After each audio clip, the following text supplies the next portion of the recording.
Hello friends, मेरा नाम है डॉक्टर रमेश कुमार ठाकुर और डिजिटल इमेज प्रोसेसिंग के इस लेक्चर 20 में हम बात करेंगे इमेज सेगमेंटेशन यूनिट के पार्ट 1 की। तो इस लेक्चर से हम इमेज सेगमेंटेशन यूनिट शुरू कर रहे हैं। इस यूनिट में पार्ट 1 में हम बात करेंगे सेगमेंटेशन क्या होता है, डिटेक्शन ऑफ डिसकंटिन्यूटीज़ क्या होती है, पॉइंट डिटेक्शन क्या होता है, लाइन डिटेक्शन क्या होता है। एंड लाइन डिटेक्शन में डिफरेंट लाइन्स की डिटेक्शन हम देखेंगे, जैसे horizontal line, vertical line, -45 degree, +45 degree, ये सब लाइन्स का डिटेक्शन देखेंगे। देन देखेंगे एज डिटेक्शन क्या होता है और एज डिटेक्शन करने के लिए first and second order derivative कैसे यूज़ किया जाता है एज में, और क्या क्या स्टेप्स हैं जो कि एज डिटेक्शन में लगते हैं। तो ये सारी चीज़ें इस लेक्चर में कवर करेंगे। तो चलिए शुरू करते हैं। सबसे पहले समझ लेते हैं सेगमेंटेशन क्या होता है। ठीक है, तो सेगमेंटेशन एक प्रोसेस है जिसके थ्रू हम किसी इमेज को इसके कॉन्स्टिट्यूएंट रीजन्स में सब डिवाइड करते हैं। ठीक है, so segmentation subdivide an image into its constituent regions और objects until the object of interest is isolated. तो हमारा काम क्या है सेगमेंटेशन में कि हमें एक ऑब्जेक्ट को, जो कि हमारा ऑब्जेक्ट ऑफ इंटरेस्ट है, आइसोलेट करना है। ठीक है, तो इसके लिए हम क्या करते हैं, किसी भी इमेज को सब डिवाइड करते हैं इसके कॉन्स्टिट्यूएंट रीजन्स में, और उन्हीं कॉन्स्टिट्यूएंट रीजन्स में से हमें हमारा ऑब्जेक्ट ऑफ इंटरेस्ट मिल जाता है। यही है segmentation. So segmentation is subdividing an image into its constituent regions until object of interest is isolated. ठीक है, ये हुआ हमारा सेगमेंटेशन। कि मान लीजिए एक इमेज है, इसमें सर्कल है, ट्राइंगल है, रेक्टेंगल है, तो इसको हम जब सेगमेंट करेंगे तो हमें एक सर्कल मिलेगा, ट्राइंगल मिलेगा, रेक्टेंगल मिलेगा, और तब तक करेंगे जब तक हमारा ऑब्जेक्ट ऑफ इंटरेस्ट ना मिल जाए। मान लीजिए हमारा ऑब्जेक्ट ऑफ इंटरेस्ट ट्राइंगल है, तो अगर हमें ट्राइंगल मिल जाता है तो हम स्टॉप कर देंगे और हम बोलेंगे कि हमारा ऑब्जेक्ट ऑफ इंटरेस्ट मिल गया। ये सेगमेंटेशन। ठीक है, तो दो तरह के अप्रोचेस होते हैं सेगमेंटेशन के।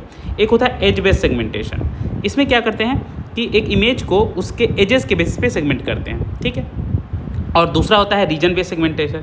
इसमें हम इमेज को रीजनल प्रॉपर्टीज़ के बेस पे सेगमेंट करते हैं। अगर किसी पर्टिकुलर एरिया में कोई प्री डिफाइंड क्राइटेरिया है, इस क्राइटेरिया के बेसिस पे हमें सेगमेंट करना है, तो उसे कहते हैं हम रीजन बेस्ड सेगमेंटेशन। जैसे इसका एग्जांपल समझ लेते हैं edge based and region based का। मान लीजिए ऐसा एक इमेज है, हमारा ये वाला इमेज है, ठीक है, ऊपर वाला। तो इसमें यहाँ पे अगर हम देखें, दो तरह के चीज़ें हैं। एक बैकग्राउंड है, ये वाला एरिया बैकग्राउंड है, ठीक है, और ये वाला एरिया ऑब्जेक्ट का है। ठीक है, तो अगर हम यहाँ पे एजेस निकालेंगे तो एजेस कुछ ऐसा आएगा, ये ऐसा बीच में ऑब्जेक्ट का एक एज आएगा और बैकग्राउंड है। तो हम इस एज के बेस पे बता सकते हैं कि इसके अंदर जो है ऑब्जेक्ट होगा, तो इसको हम वाइट कर देंगे पिक्सल वैल्यू। अगर 0, 1 की बात करें तो ये 1 हो जाएगा, और ये बाहर वाला 0 हो जाएगा। बैकग्राउंड को हम 0 पिक्सल वैल्यू दे देंगे, तो हमारा ऑब्जेक्ट जो है सेगमेंट हो गया। ठीक है, इस तरह से ये बहुत आसान है। बट अगर ऑब्जेक्ट ऐसा कुछ हुआ जिसमें ये बैकग्राउंड है, ठीक है, और ये ऑब्जेक्ट है, इस ऑब्जेक्ट में बहुत सारे लाइन्स हैं छोटे छोटे। अगर यहाँ पे हम ऑब्जेक्ट एजेस निकालते हैं तो ऐसे बहुत सारे एजेस मिलेंगे, यहाँ बहुत सारे पतले पतले एजेस मिलेंगे। तो यहाँ से एजेस के बेसिस पे हमें ये बता पाना बहुत मुश्किल है कि हमारा ऑब्जेक्ट कौन सा है, बैकग्राउंड कौन सा है। देख रहे हैं, मान लीजिए इतने एजेस मिले हमें, तो हमें कैसे पता चलेगा कि कौन सा ऑब्जेक्ट है। तो यहाँ पर हम एज का यूज़ नहीं करके इस एरिया के जो रीजनल प्रॉपर्टी है, मतलब यहाँ पे कुछ प्री डिफाइंड क्राइटेरिया, कुछ थ्रेशोल्ड सेट कर देंगे, कुछ पिक्सल वैल्यू के बीच का इंटर रिलेशन सेट कर देंगे, उनके बेसिस पे हम इस ऑब्जेक्ट को सब डिवाइड करेंगे ऐसे कि ये वाला अंदर वाला जहाँ पे बहुत सारे लाइनिंग्स है, कट है, इसको हम वाइट कर दें उस प्रॉपर्टी के बेसिस पे 1, और बैकग्राउंड को 0 दे दें। तो इस तरह के सेगमेंटेशन को कहते हैं रीजन बेस्ड सेगमेंटेशन। तो यहाँ हमने रीजनल प्रॉपर्टीज़ का यूज़ किया, ठीक है, लोकल प्रॉपर्टीज़ जो होगी इस रीजन की उसका यूज़ किया, और यहाँ हमने एज इन्फॉर्मेशन का यूज़ किया। ठीक है, इसीलिए सेगमेंटेशन करने के दो तरीके होते हैं। एक होता है एज बेस्ड सेगमेंटेशन, यहाँ पे हम इमेज को पार्टीशन करते हैं on the basis of edge, और यहाँ रीजन बेस्ड सेगमेंटेशन में हम इमेज को पार्टीशन करते हैं on the basis of some local property और सम रीजनल प्रॉपर्टी। ठीक है, तो यही हम आगे जाके इस हर एक मेथड के अंदर डिफरेंट मेथड्स देखेंगे कि कैसे कैसे ये चीज़ें करते हैं। ठीक है, आई होप आप लोग को समझ में आया होगा। देन जब हम शुरू करते हैं कोई ऑब्जेक्ट डिटेक्ट करना, तो सबसे पहले हमें ये आना चाहिए कि जो बेसिक डिसकंटिन्यूटीज़ है उसे कैसे डिटेक्ट करते हैं। जैसे हमने बचपन में जब पढ़ाई शुरू की थी, तो इंग्लिश के लेटर बनाने से पहले, कोई भी लेटर अगर हमें बनाना है उससे पहले हमने क्या ABCD सीखा था। तो ये क्या बेसिक ये अल्फ़ाबेट्स सीखे थे हमने, तब जाके उन अल्फ़ाबेट्स को जोड़ के हमने लेटर बनाना सीखा, वर्ड्स बनाने सीखे, मतलब वर्ड्स बनाने सीखे, वर्ड्स से फिर पैराग्राफ, और इस तरह से चीज़ें आगे बढ़ती चली गई, ठीक है, लाइन्स। तो इसीलिए पहले हम सीखेंगे कि डिटेक्शन ऑफ डिसकंटिन्यूटीज़ क्या होता है, जो बेसिक डिसकंटिन्यूटीज़ है उसे कैसे डिटेक्ट करेंगे। अगर हम उसे अच्छे से डिटेक्ट कर पाएंगे तो हमारा ऑब्जेक्ट भी डिटेक्ट हो जाएगा इमेज में से। तो बेसिक डिसकंटिन्यूटीज़ में क्या आता है, 3 बेसिक टाइप के डिसकंटिन्यूटीज़ होते हैं, ग्रे लेवल डिसकंटिन्यूटीज़ बोलते हैं इसको। वो होते हैं पॉइंट, लाइन्स एंड एजेस। तो किसी इमेज में पहले हम सीखेंगे कि पॉइंट को कैसे डिटेक्ट करते हैं, लाइंस को कैसे डिटेक्ट करते हैं और एजेस को कैसे डिटेक्ट करते हैं। इन तीनों के बेसिस पे हम पता करेंगे कि कैसे हम ऑब्जेक्ट को डिटेक्ट कर पाएंगे, ठीक है। तो इसको चाहे कोई भी डिसकंटिन्यूटी हमें डिटेक्ट करना हो, हमारा जो एक कॉमन मेथड होगा वो ये होगा कि हम एक मास्क बनाएंगे। जैसे ये मास्क है, अभी तक हम रिस्टोरेशन एनहांसमेंट में भी मास्क बनाते थे 3x3, यहाँ भी 3x3 का ही मास्क बनाएंगे और इस मास्क को इमेज के ऊपर अप्लाई करेंगे, ठीक है। कैसे, जैसे हमने किया था, मान लीजिए एक इमेज है और ये इस मास्क को हम अप्लाई करेंगे पहले फर्स्ट 3x3 में। यहाँ जो भी रिज़ल्ट आएगा उसको कन्वोल्यूशन करके जो फाइनल रिजल्ट आउटपुट में यहाँ पे रखेंगे, देन इसको शिफ्ट करेंगे एक राइट में, फिर जो रिजल्ट आएगा यहाँ रखेंगे, फिर इसको शिफ्ट करेंगे, जो रिजल्ट आएगा यहाँ रखेंगे, फिर उसको शिफ्ट करेंगे, जो रिजल्ट आएगा यहाँ रखेंगे। इस तरह से पूरे इमेज पे चलाएंगे तो ये सारे रीजन्स में हमें आंसर मिल जाएंगे। और देखिए ये एक एक साइज जो है छोटा हो जाता है अगर हम डायरेक्ट इमेज में मास्क चलाएं तो। इसलिए क्या करते थे, हम इमेज में 0 पैडिंग कर देते थे, ऊपर नीचे एक एक रो और दाएं बाएं आगे पीछे एक एक कॉलम जो है 0 का ऐड कर देते थे, ताकि जो है हमारा साइज जो है वो सेम आए, रिजल्टेंट इमेज और जो हमारा इनपुट इमेज है उसका साइज़ सेम आए। तो ये हम कर देते थे। तो यही सारी प्रोसेस यहाँ भी करेंगे सेगमेंटेशन में भी, चाहे वो पॉइंट डिटेक्ट करना हो, लाइन डिटेक्ट करना हो, चाहे एज डिटेक्ट करना हो। हम एक मास्क बनाएंगे और उस मास्क को पूरी इमेज में अप्लाई करेंगे और उसके बाद फिर उसका रिजल्टेंट वैल्यू हम एप्लीकेशन के मास्क एप्लीकेशन के बाद जो आएगा वही दे देंगे। उसके ऊपर हम कुछ थ्रेशोल्ड लगा के बता देंगे यहाँ पॉइंट है कि लाइन है कि एज है, ठीक है। ये वही कन्वोल्यूशन को प्रोसेस को फिर से बताया गया अच्छे से कि देखिए मान लीजिए मास्क में वैल्यू W1, W2, W3 इस तरह से अगर है और करस्पॉन्डिंग जो इमेज का पिक्सल वैल्यू है वो Z1, Z2 है, तो क्या होता है, ये कन्वोल्यूशन क्या करता है, W1, Z1, W2, Z2 जो भी मास्क का वैल्यू है उसके करस्पॉन्डिंग वहाँ पे जो इमेज में पिक्सल वैल्यू है उससे मल्टीप्लाई हो के सारा ऐड होते जाता है। वही देख रही ऐड हो रहा है, ये लास्ट वाला लास्ट से Z9 से मल्टीप्लाई होगा, सब ऐड होगा।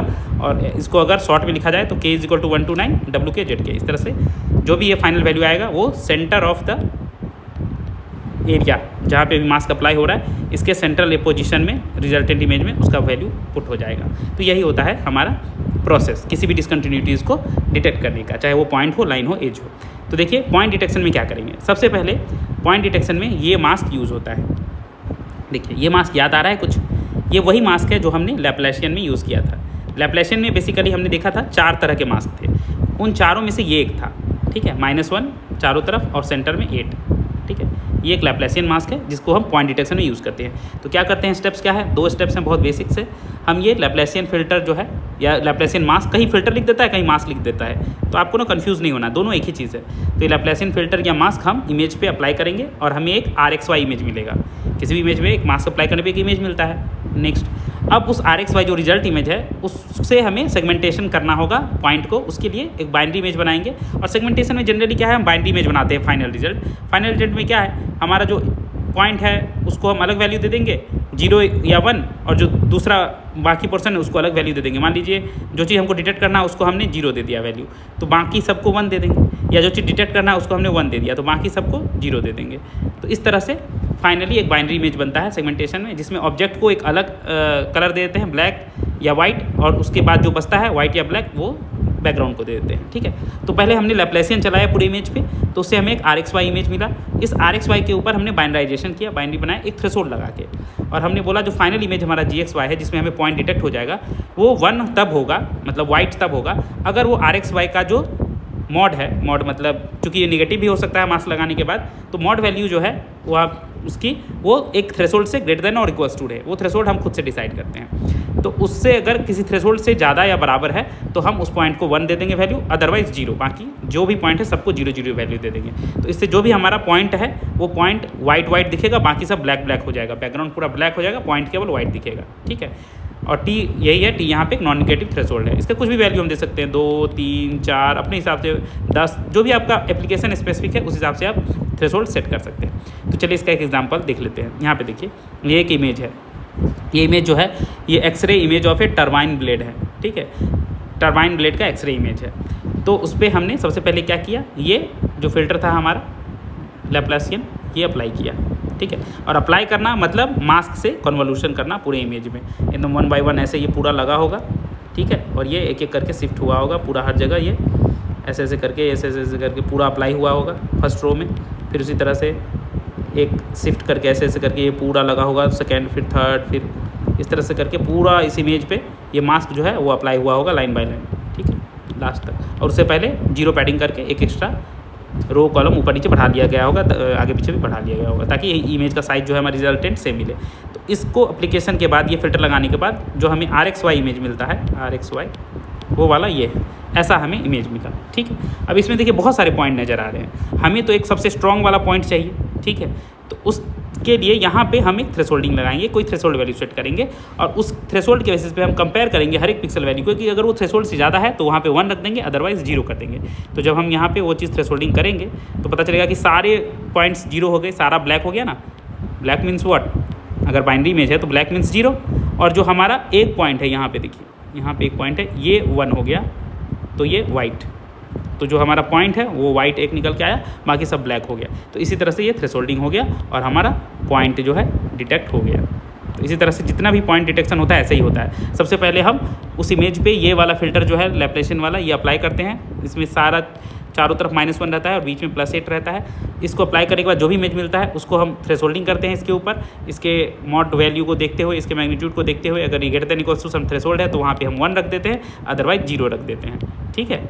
यही है हमारा पॉइंट डिटेक्शन। तो चलिए अब देख लेते हैं लाइन डिटेक्शन कैसे होता है। अब लाइन डिटेक्शन में हमने बोला था कि हम 4 तरह के लाइन डिटेक्शन देखेंगे।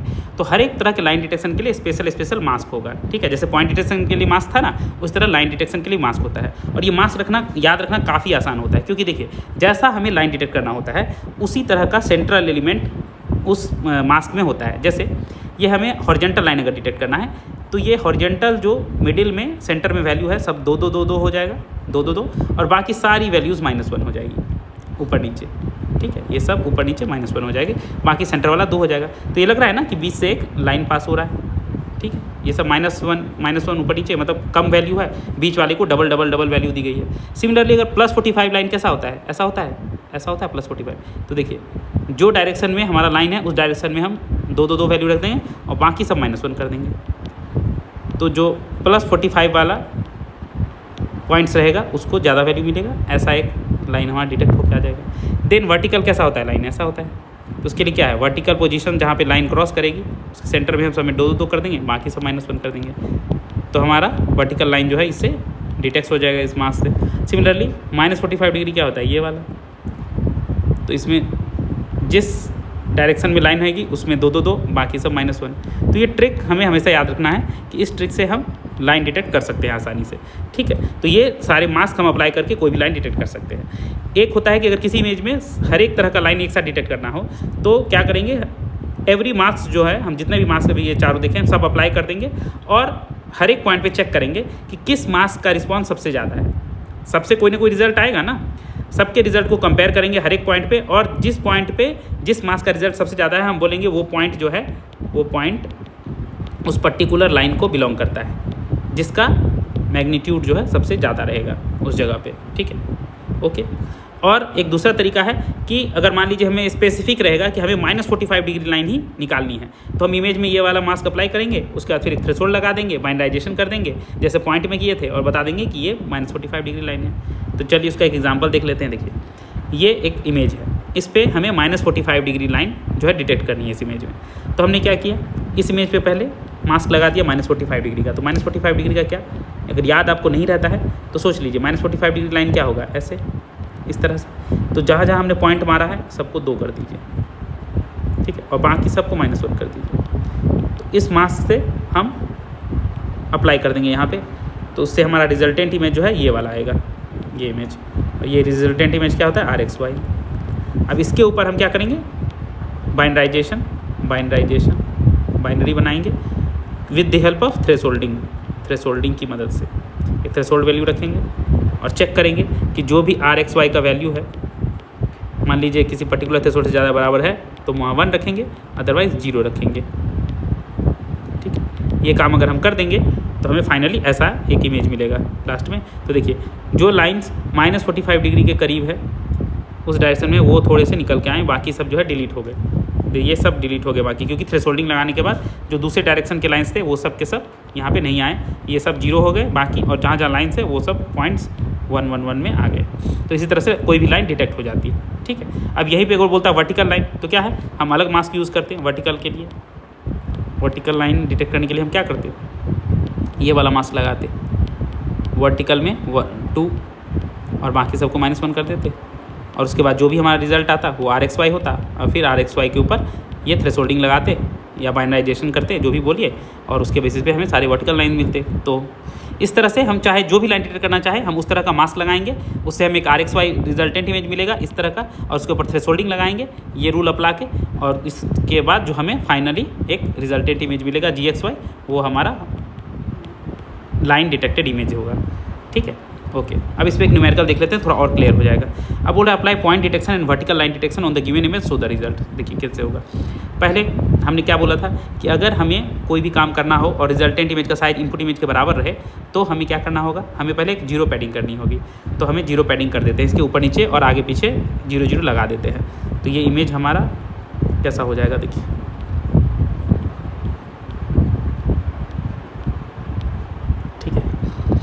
बीच में 0 1 0 1 1 1 0 1 0, ठीक है, और ऊपर नीचे 0 0 0। अब इसके ऊपर अगर हम पॉइंट डिटेक्शन करेंगे तो हमारा मास्क क्या होगा, हम पॉइंट डिटेक्शन के लिए कौन सा मास्क यूज़ करते हैं, ये वाला लैप्लासियन यूज़ करते हैं, -1 -1 -1 -1 -1 -1 -1 बीच में 8। तो ये डिटेक्ट कर इसके ऊपर अप्लाई करेंगे, तो अप्लाई करेंगे तो कैसे होगा, देखिए रिजल्ट सबसे पहले इस वाले एरिया में लगेगा ये, ठीक है, इस वाले एरिया में लगेगा तो क्या होगा, ये सब तो 0 0 ही है, ये 3, ये -1 -1 -1 में जाएगा तो -3, और बीच वाला तो 0 ही है। तो हमारा जो सबसे पहला रिज़ल्ट आएगा वो होगा -3। उसके बाद ये एक शिफ्ट होगा, यहाँ पे आएगा, इसमें भी क्या होगा, ये सब 0 0 है, ये तीनों -1 में आएगा, ये 1 2 3, तो -3 और ये इंटू 8 8 -3, तो ये 5 हो जाएगा। फिर ये शिफ्ट करेगा एक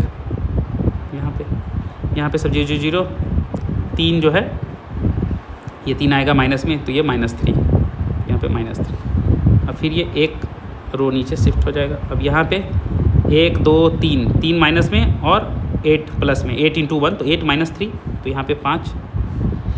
फिर ये शिफ्ट होगा यहाँ पे बीच में आएगा, ये क्या होगा 1 2 3 4 5, 1 2 3 4 5 माइनस में और 8 × 1 8 प्लस में, तो 8 - 5 +3 आ जाएगा। देन फिर ये एक शिफ्ट होगा, तो यहाँ पे क्या होगा 1 2 3 4 माइनस में और ये 8 प्लस में, 8 - 4 +4। देन फिर ये एक नीचे आ जाएगा, यहाँ पे क्या होगा 1 2 3 3 माइनस में प्लस में तो 0, 8 × 0 0 ही होता है तो -3। उसके बाद फिर ये एक शिफ्ट करेगा यहाँ आएगा, तो क्या हो जाएगा 1 2 3 4 माइनस में और बीच में 8 प्लस में 1 8 × 1 तो 8 - 4 ये +4 हो जाएगा। और देन फिर ये एक और शिफ्ट कर जाएगा यहाँ पे, ये फाइनल लास्ट वाला ये क्या होगा 1 2 3 साइड वाला माइनस में और 8 × 1 8 प्लस में, तो 8 - 3 5। अब यहाँ पे ये जो इमेज मिला हमें ये है हमारा RXY। अब इसके ऊपर हम थ्रेशोल्डिंग करेंगे, ठीक है, और जिससे हमें बाइनरी इमेज फाइनल GXY मिलेगा और बाइनराइजेशन करेंगे।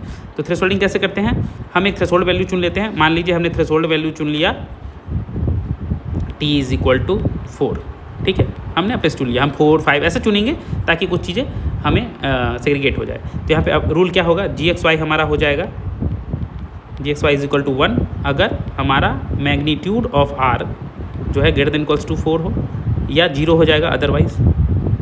तो अगर इस चीज़ को अप्लाई करें यहाँ पे तो फाइनल हमारा GXY क्या होगा, देखिए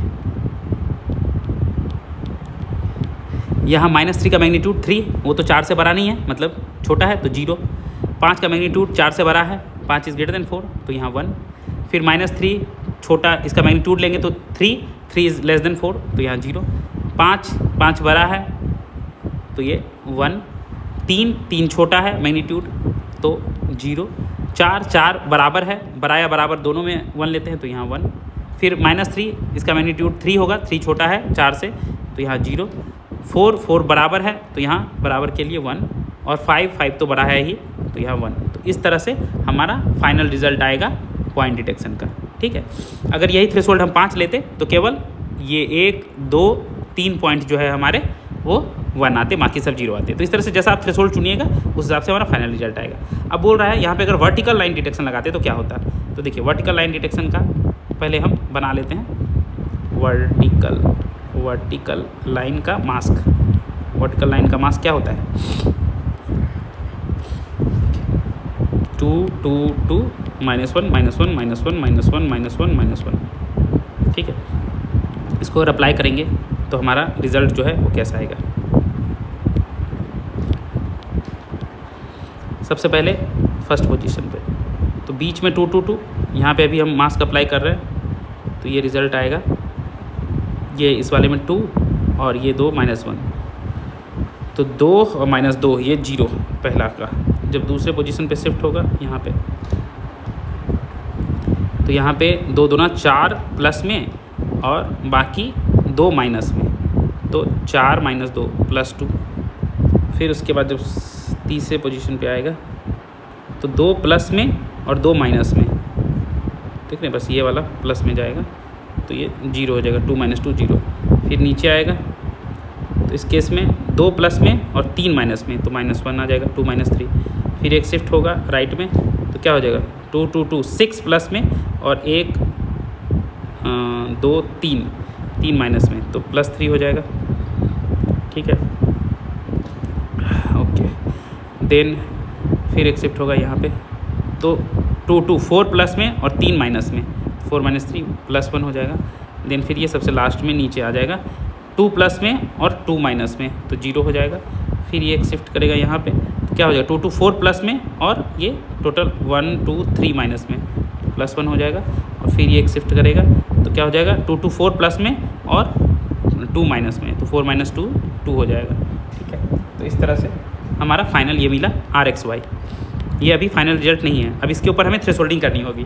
तो थ्रेशोल्डिंग में फिर हमने कोई थ्रेशोल्ड चुन लिया, मान लीजिए हमने थ्रेशोल्ड चुन लिया T = 2, तो हमारा GXY क्या हो जाएगा, ये हो जाएगा 1 अगर हमारा मैग्नीट्यूड ऑफ RXY > 2 हुआ, अदरवाइज 0। तो इसका जो हमारा आंसर होगा वो ऐसा होगा। देखेंगे जो मैग्नीट्यूड है, मैग्नीट्यूड क्या है मतलब निगेटिव है तो उसको नहीं देखते हैं, बस उसका जो कितना वैल्यू है वो देखते हैं। तो 0 तो लेस देन है 2 से तो 0 होगा, 2 जो है > 2 में आता है तो यहाँ 1 होगा, 0 तो लेस देन है तो 0 होगा। ठीक है, उसके बाद -1 का मैग्नीट्यूड 1, ये भी छोटा ही है तो 0 होगा। 3 तो बड़ा है 2 से तो यहाँ 1, 1 छोटा है 2 से तो 0, 0 छोटा ही है 2 से 0, 1 छोटा है 0 और 2 बराबर है तो 1। तो अगर हमने 2 लिया हम थ्रेशोल्ड तो हमारा ये आया फाइनली वर्टिकल लाइन डिटेक्शन का फाइनल आंसर। ठीक है, तो इसी तरह से हम न्यूमेरिकल सॉल्व करेंगे। अब देख लेते हैं एज डिटेक्शन। एज डिटेक्शन में क्या होता है कि हम एज डिटेक्ट करने के लिए देखते हैं कि कहाँ पे एब्रप्ट चेंज इन इंटेंसिटी आया है। बेसिकली एज जो होता है किसी भी इमेज में वो होता है कि सडन या एब्रप्ट चेंज इन इंटेंसिटी। मान लीजिए कोई इमेज है, उसकी पिक्सल वैल्यू ऐसी है 0 200 205 100 10 5 50 0 10। तो यहाँ पे एब्रप्ट चेंज इंटेंसिटी क्या हाँ आया है, जहाँ पे सडन चेंज इंटेंसिटी आया है वहाँ पे एज बनेगा। जैसे 0 से 200 के बीच में एक सडन चेंज आया है तो यहाँ पे एक एज बनेगा। फिर 200 एंड 205 के बीच में उतना सडन चेंज नहीं है तो यहाँ पे एज नहीं बनेगा। फिर 10 to 100 के बीच में भी थोड़ा चेंज ऑफ इंटेंसिटी है तो यहाँ भी एक थोड़ा सा कम इंटेंसिटी शार्प बट एज यहाँ भी बनेगा। फिर 100 एंड 0 के बीच में भी चेंज है तो यहाँ भी एक एज बनेगा लेस शार्प। फिर 100 to 200 के बीच में भी है, बहुत ज़्यादा नहीं बट लेस शार्प एज यहाँ भी बनेगा। देन 0 to 205 के बीच में हाई शार्प एज बनेगा, यहाँ पे एक बहुत चेंज है इंटेंसिटी है। सिमिलरली 10 और 5 के बीच में कुछ उतना चेंज नहीं है तो यहाँ पे एज नहीं बनेगा। 5 एंड 50 के बीच में भी उतना चेंज नहीं है तो उतना एज नहीं बनेगा। 50 एंड 10 के बीच में भी उतना शार्प नहीं है तो नहीं बनेगा। 0 एंड 10 के बीच में उतना नहीं बनेगा। 100 एंड 50 के बीच में थोड़ा मतलब है, बहुत ज़्यादा नहीं, उतना शार्प एज नहीं बनेगा। तो ये यहाँ एज बनेंगे, कहीं कहीं शार्प कहीं कहीं लेस शार्प। तो इस तरह से जहाँ पे इंटेंसिटी का चेंज बहुत ज़्यादा रहता है 2 पिक्सल वैल्यू के बीच में तो वहाँ पे एज बनता है। तो वही है कि एज जो है वो क्या होता है, एब्रप्ट चेंज इन इंटेंसिटी। तो उसको हम डिटेक्ट करेंगे, कैसे डिटेक्ट करेंगे, with the help of derivatives. ठीक है, अब डेरिवेटिव देखने से पहले हम देखेंगे कि एज क्या क्या टाइप के हो सकते हैं। तो एक होता है स्टेप एज, जिसको बोलते हैं आइडिया एज, ऐसे स्टेप की तरह, जैसे सीढ़ी चढ़ते हैं ना स्टेप, ऐसा इसका इंटेंसिटी का मैप होता है। और यहाँ देखने में ऐसा लगता है, देख रही है कि एकदम ब्लैक से एकदम वाइट हो जा रहा है। ठीक है, दूसरा होता है रैम्प एज या थिक एज, जैसे रैम्प में आराम आराम से चलते हैं ना, तो इस तरह से यहाँ थोड़ा ब्लैक से ये ग्रे से वाइट, इस तरह से धीरे धीरे चेंज होता है, ये भी एक एज बनता है। और एक होता है रूफ एज, जैसे छत नहीं होता है कि बीच में से छत बना हुआ है और फिर ऊपर नीचे कम, तो ये बीच में इधर भी ब्लैक इधर भी ब्लैक और बीच में एक अलग इंटेंसिटी रूफ जैसी, तो ये बनता है रूफ एज। तो इस तरह से 3 तरह के एज बनते हैं और किसी भी इमेज में तीनों तरह के एज प्रेजेंट हो सकते हैं। जैसे ये इमेज है किसी के ब्रेन का, तो यहाँ पे देखिए तीनों तरह के एज है, ये एक रैम्प एज बना हुआ है, ये रूफ एज बना हुआ है, ये स्टेप एज की तरह है, रैम्प भी मान सकते हैं बट थोड़ा सा स्टेप की तरह लग रहा है। तो इस तरह से एक ही इमेज में डिफरेंट एरिया में different type of edge present हो सकते हैं। तो जब भी हम एज डिटेक्शन की बात करेंगे तो हम बात करेंगे डेरिवेटिव्स की, first and second order derivative दोनों की। तो जैसे इस एरिया में एज बन रहा है, ये जो इमेज है इस एरिया में एज बन रहा है, तो इसका इंटेंसिटी मैप लिया गया तो ऐसा है। अब यहाँ पे डेरिवेटिव किया गया, फर्स्ट डेरिवेटिव तो ऐसा आया, और सेकंड डेरिवेटिव किया गया तो 2 लाइन्स आए, इधर और इधर। ठीक है, तो फर्स्ट ऑर्डर डेरिवेटिव से हमें पता चलता है उसके मैग्नीट्यूड से कि यहाँ पे एज अकर कर रहा है। एज अकर कर रहा है कि नहीं, ये जानने के लिए हम फर्स्ट ऑर्डर डेरिवेटिव का मैग्नीट्यूड देखते हैं। और एज का सेंटर कहाँ होगा वो जानने के लिए हम सेकंड ऑर्डर डेरिवेटिव देखते हैं। वो कैसे, तो सेकंड ऑर्डर डेरिवेटिव में हर एक एज के लिए 2 लाइन्स बनते हैं और दोनों लाइन एक दोनों लाइन एक वर्चुअल लाइन से इंटरकनेक्ट होते हैं। उनको उस इंटरकनेक्शन जब हम प्लॉट करते हैं तो एक पोजीशन पे ऐसा होता है कि 0 पोजीशन को क्रॉस करता है, और इसे ही इस पोजीशन को कहते हैं 0 क्रॉसिंग। तो इस पोजीशन को देखते हुए बता सकते हैं कि वो जो एज है उसका सेंटर जो है यहाँ 0 क्रॉसिंग पे होगा। तो ये जो एग्जैक्ट ये एज का सेंटर कहाँ होगा ये हमें पता चलेगा सेकेंड ऑर्डर डेरिवेटिव के 0 क्रॉसिंग से। इसीलिए 0 क्रॉसिंग काफ़ी इंपॉर्टेंट है। तो यही चीज़ यहाँ पे दी हुई है। तो हम first and second order derivative दोनों निकालेंगे। फर्स्ट ऑर्डर डेरिवेटिव के मैग्नीट्यूड से पता चलेगा कि यहाँ पे एज प्रेजेंट है, और सेकंड ऑर्डर डेरिवेटिव से पता चलता है कि उसका सेंटर कहाँ पे है। ठीक है, क्योंकि 0 क्रॉसिंग पॉइंट जो होता है वो किसी भी एज का सेंटर होता है। ठीक है, ओके। अब चलिए इस पर स्टेप थोड़ा देख लेते हैं एज डिटेक्शन में क्या क्या होता है। सबसे पहले इमेज को थोड़ा हम स्मूथ कर देते हैं ताकि कोई नॉइज़ वगैरह हो तो हट जाए, और एज पॉइंट डिटेक्ट करते हैं। उसके बाद एज पॉइंट डिटेक्ट करने के लिए क्या वही मास्क चलाएंगे, मास्क लगा देंगे पूरा, तो एज पॉइंट निकल के आ जाएगा। उसके बाद फिर एज लोकलाइजेशन करना होता है। लोकलाइजेशन मीन्स कि मान लीजिए बहुत सारे एज पॉइंट आ गए, अब कौन से पॉइंट किससे कनेक्ट है, तो ये लोकलाइजेशन करना पड़ता है कि ये इस एज का पार्ट है, फिर ये इस एज का पार्ट है। इस तरह से ये जो होता है ये लोकलाइजेशन होता है कि कौन सा पॉइंट किस एज का पार्ट है, ये होता है एज लोकलाइजेशन। तो चलिए इस पर भी एक न्यूमेरिकल देख लेते हैं तो ताकि हमें और क्लियर हो जाए कि कैसे एज डिटेक्शन में first and second order derivative काम आता है। तो जैसे ये एक 1 डायमेंशनल इमेज का दिया हुआ है पिक्सल वैल्यू। वैसे तो 1D इमेज का बहुत कम ही होता है, बट न्यूमेरिकल में अभी आसानी से समझने के लिए दिया गया है कि ये 10, 10, 10, 40, 40, 40, 20, 20 इस तरह से है। तो इसमें बोला है कि first and second order derivative क्या है और पोजीशन ऑफ एज क्या है, ये बताओ। तो फर्स्ट ऑर्डर डेरिवेटिव निकाल लेते हैं पहले। देखिए फर्स्ट डेरिवेटिव क्या होता है, नेक्स्ट पॉइंट जो भी पिक्सल वैल्यू है माइनस करंट पिक्सल वैल्यू। तो 10 - 10 0, 10 - 10 0, 10 - 10 0, 40 - 10 30, 40 - 40 0, 40 - 40 0, 40 - 40 0, 20 - 40 -20 और 20 - 20 0। तो देखा, जो भी हम फर्स्ट ऑर्डर डेरिवेटिव जब भी निकालेंगे तो simply next pixel value minus current pixel value वो निकालेंगे तो हो जाएगा हमारा फर्स्ट ऑर्डर डेरिवेटिव। और सेकंड ऑर्डर डेरिवेटिव क्या होता है, फर्स्ट ऑर्डर डेरिवेटिव जो है next first order derivative minus current first order derivative. तो 0 - 0 0, 0 - 0 0, 30 - 0 30, 0 - 30 -30, 0 - 0 0, 0 - 0 0, -20 - 0 -20, 0 -20 दैट इज +20। तो इस तरह से जब सेकंड ऑर्डर डेरिवेटिव निकालेंगे तो फर्स्ट ऑर्डर डेरिवेटिव का डिफरेंस देखेंगे कि नेक्स्ट फर्स्ट ऑर्डर डेरिवेटिव क्या है minus current first order derivative क्या है। तो इससे हमें चीज़ें पता चल जाती है। तो एक पार्ट तो यही हो गया कि first and second order derivative कैसे निकालेंगे, हमने निकाल लिया। अब यहाँ पे बोलता है कि locate the position of the edge. तो पोजीशन ऑफ द एज क्या होता है, जहाँ पे फर्स्ट ऑर्डर डेरिवेटिव का मैग्नीट्यूड कुछ आए तो वहाँ समझ लेंगे कि एज है। तो देखिए यहाँ पे और यहाँ पे कुछ मैग्नीट्यूड आ रहा है, मतलब यहाँ पे एज अकर हो रहा है, इन सब जगहों पे एज अकर हो रहा है। ठीक है, और एज का अगर सेंटर देखना हो तो एज का सेंटर देखने के लिए यहाँ पे हम देखेंगे कि हर एक एज के कॉरस्पॉन्डिंग सेकंड ऑर्डर डेरिवेटिव 2 डंडी देता है, एक +30 एक -30। अब ये +30 और -30 जो है ये एक वर्चुअल लाइन से कनेक्ट होगा और जहाँ पे कनेक्ट होगा वही वहाँ पे एज का सेंटर रहेगा। तो यहाँ पे समहाउ एक एज का सेंटर आएगा, ठीक है। सिमिलरली यहाँ पे -20 और +20 आया, तो एक -20 आया, एक +20 आया, और ये जहाँ से कनेक्ट होता है वर्चुअल लाइन से जहाँ पे होगा तो वहीं सेंटर ऑफ द एज होगा, क्योंकि ये पॉइंट क्या होता है, जीरो क्रॉसिंग, और जीरो क्रॉसिंग से पता चलता है कि सेंटर ऑफ द एज कहाँ होगा, ठीक है। तो सेंटर ऑफ द एज। तो आई होप आप लोग को समझ में आ गया होगा कि कोई भी अगर पिक्सल वैल्यू दिया रहे तो वहाँ से हम first and second order derivative कैसे निकालेंगे, और first and second order derivative निकालने के बाद पता कर देंगे कि यहाँ पे एज प्रेजेंट है और एज का सेंटर कहाँ होगा, वो हम देखेंगे सेकंड ऑर्डर डेरिवेटिव के zero crossing points. I hope आप लोग को ये वीडियो पसंद आया होगा। थैंक्स।